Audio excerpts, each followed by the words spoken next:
Enhance your experience by becoming a supporting member. Gain access to unseen videos and video requests. 3-day free trial by visiting zionmembership.com. Chosen ones, empaths, I have to get straight to the point. You can't save this narcissist that was once involved in your life. You can't save them. I see it in the comment section. Victims of narcissistic abuse still feeling remorse for the narcissist that was involved in their life.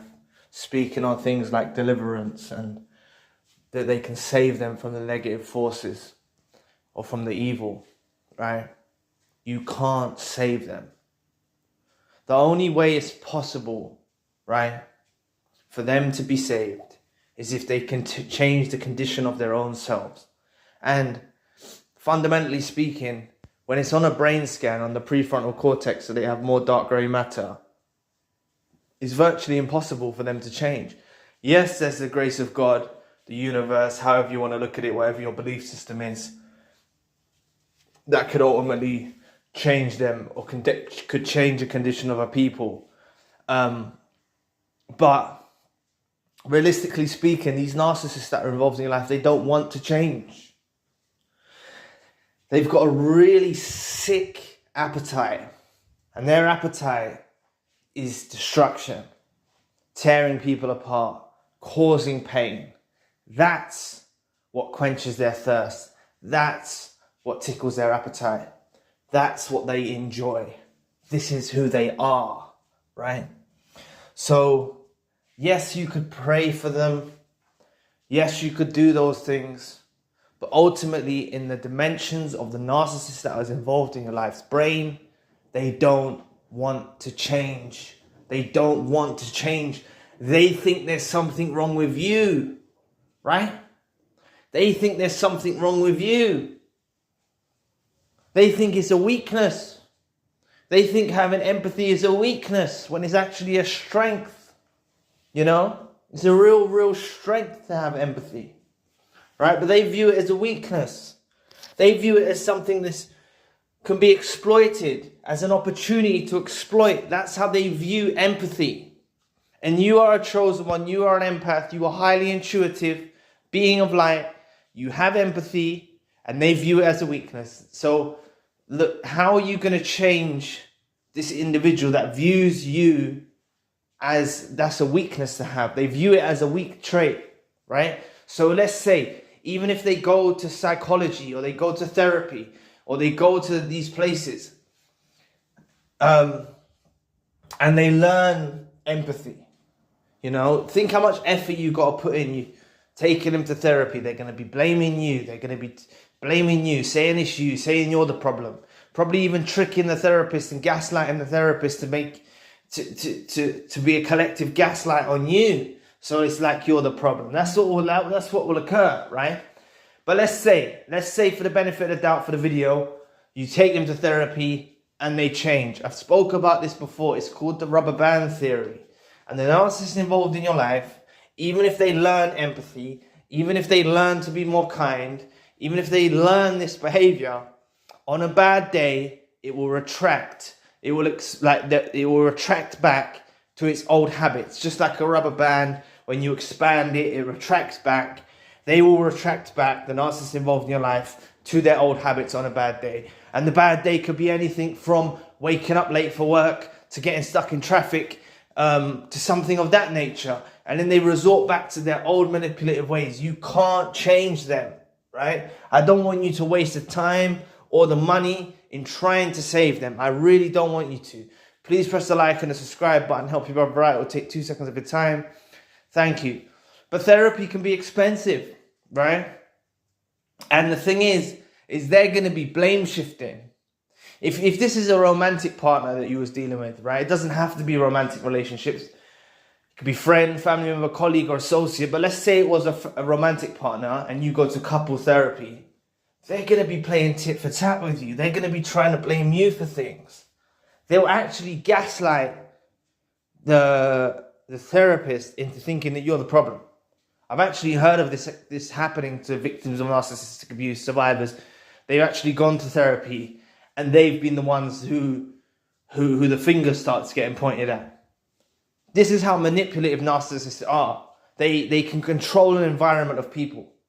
They can have them under the calculated plan of them. They can have people under the spell, should I say? That's a better way of putting it. They can have a collective group of people under their illusion, under their spell. They can do this, right? So they will do it in therapy, and they'll have the therapist blaming you, right? And then could even gaslight you to where you actually think you're the problem, right? How common is it for narcissists that are involved in your life to actually call you the narcissist, right? That's I see that quite common in the comment section, popping up quite frequently. You know, the victim of narcissistic abuse is labeled as the narcissist. Then they gaslight you into thinking that you're the narcissist. Then you can't even get help from books or videos because you've been gaslit into thinking that you're the narcissist and you're the problem. They don't want to change. They think the problem is with you. That's basically it. As simple as I can put it. They think the issue is with you. They think that you having empathy, you being kind, you being generous, you being courteous, you being loving is a weakness. That's the way they view it. They view it as dangerous, right? They don't operate like that to protect themselves, right? They don't operate with love. They don't radiate at that frequency because they look at it as it could put them in jeopardy. Because they're actually putting you in jeopardy. They're actually putting you in a bad situation.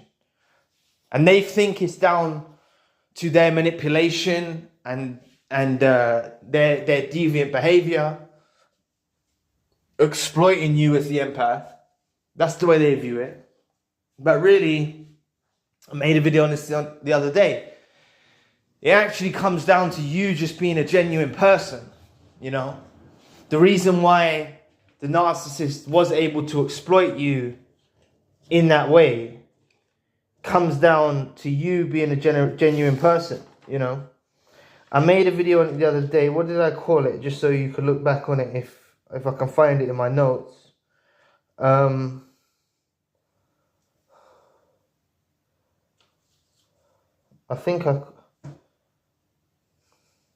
I called it the supply you offered was not the narcissist exploitation. It was you being a genuine soul. They're foolish. And that's exactly it, you know. They view your empathy as a weakness. They view it as something that can be exploited. And they think it's down to their manipulative behavior that got you into that position. When really, you treat people fairly. You treat people in a genuine, authentic way. That's the way you operate, right? But look, I know many of you, I should have probably said this at the beginning of the video, I know many of you don't want to save the narcissist, but I think there could be a percentage of people that may have, even if it's just an inkling. You can't even have an inkling that you want to save them. You need to destroy that because you can't save them. You can't save someone who thinks they're not the problem. They're so stubborn, these narcissists that are involved in your life. They think that you're the issue, right? They think that you've got faults. You loving, you caring, you having empathy, you being genuine, you being authentic. They think that's weird. They think that's a problem. They like being around it. They like the supply it produces. Yes, they love the supply it produces, the empath and the chosen one. They love that, but they view it as a weakness. And they don't want to be in a position of being exploited. So they view it like if they can't operate with empathy. But even if they wanted to, they wouldn't do it, right? Even if they had a tad bit of empathy, right? They wouldn't be a narcissist. That's the thing. Narcissists are devoid of empathy. They don't have it, right?